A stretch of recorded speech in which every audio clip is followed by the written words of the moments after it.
YouTube? I am back with another episode of the Yamaha R6 rebuild. All right, so today we are adjusting the chain. So let me bring on this side. The chain is definitely slack. Also, see, you can, not that much, just a little bit.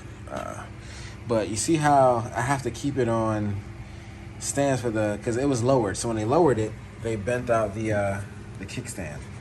So I had to order another one because it just sits too low when I try to lean it over. Because I raised it up at least, I want to say 1.5 inches from here. Because they were like up to, like this was up to here. So it had to have been 1.5 inches, and it sits a lot higher. It's a lot better. It's so much better. I mean, I can't wait to ride it. But anyway, I'm gonna take the nut here off. I already got my big impact on there, ready to go, and we're gonna adjust this. And you guys know from my other video, I do use my caliper to measure out. You know, make sure they're right. And actually, when I measured them, it's off by like 0.4 almost. That side is a little longer. I'm like, I don't know how I did that, but anyway, we're gonna get it done, and let's get started. All right, let's get this.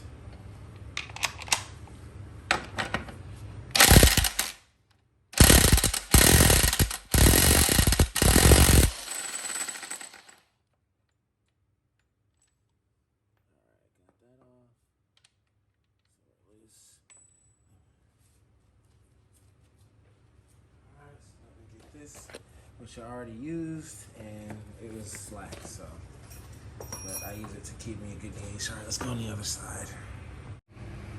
All right, so I got my chain tool on there. I don't know if you guys can see it, but let me see if I can zoom in from here. All right, so if you can tell, a little lower. It's more on the slack side, but not that much.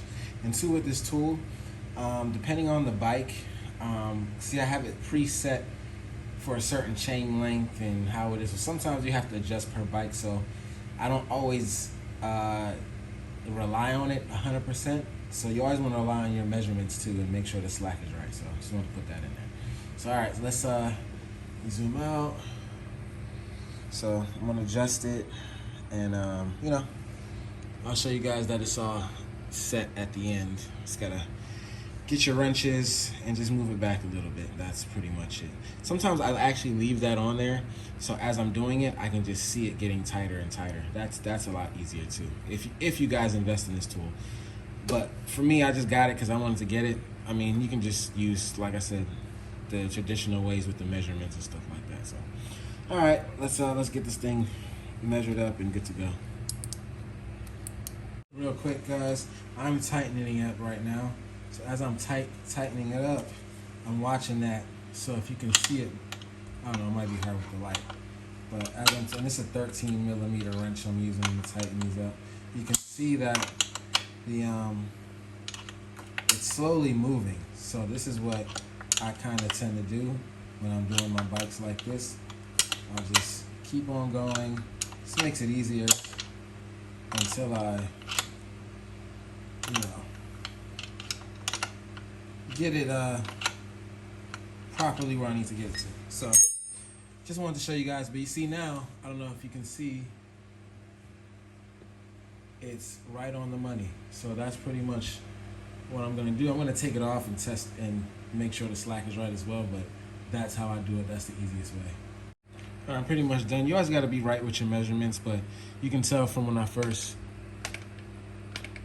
chain is a lot tighter, so it's good to go. All right, so I'm actually gonna be starting the bike in this video. So this is just, the first thing I'm doing. I got a couple more things to do. I gotta clean the air filter. It's a K&N, so I just ordered some oil spray for it. So, just getting it done. So we're gonna tighten this back up and we're all good. And one less thing to do. So, all right, on to the next. Okay, guys, I am back. All right, so You saw the chain. What I added to it too was, oh, the little pipe there. It's like, there it is. Got it on Amazon. I actually slipped it on another slip-on, if that makes sense. But so that's just another look. I'm probably not gonna keep it on there for a while, but all right. So got the garage open. Gonna start this thing up, man. See how this thing go. So okay, let me get you guys on the stand. Hold on. All right, so I'm gonna try to start it now. Let's see.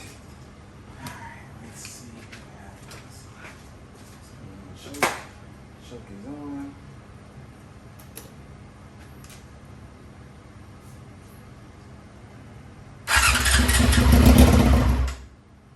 Okay, sounds good. Some gas. Pump.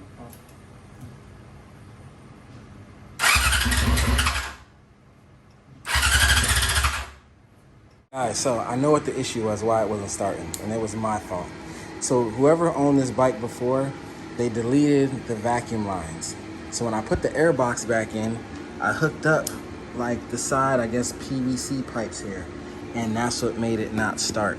So as soon as I took it off and tried to start it, it cranked a little, and then I just stopped. And I'm like, let me put it back together. So it's still cold and everything. So I'm gonna put it back on the stand, start it up, and go from there. All right, guys, so take number 2. Let's see if this thing starts. Check on. Let's see. Oh, that's good, sounds good.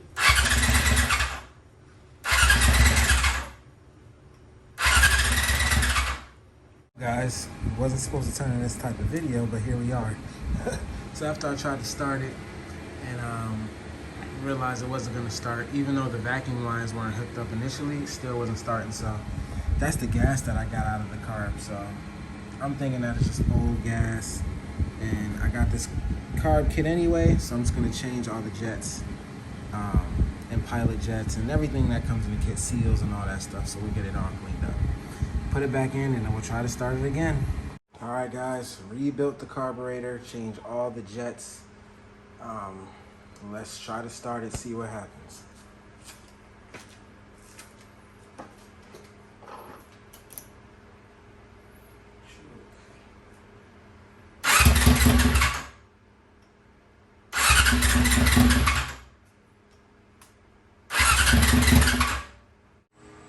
Okay, guys, so after cleaning the carb, I found out the problem too. It was bad gas. Bad freaking gas. So let me show you what it got.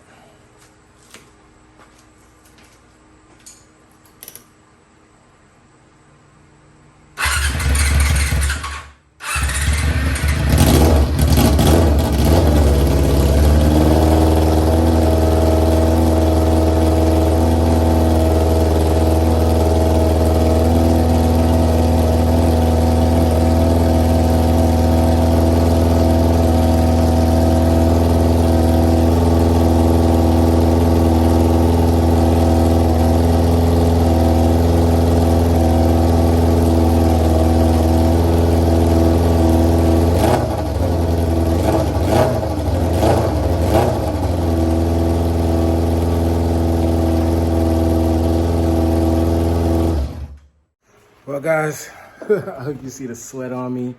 It's been all day working on this thing, but I finally got it started. It was rough. It was real rough.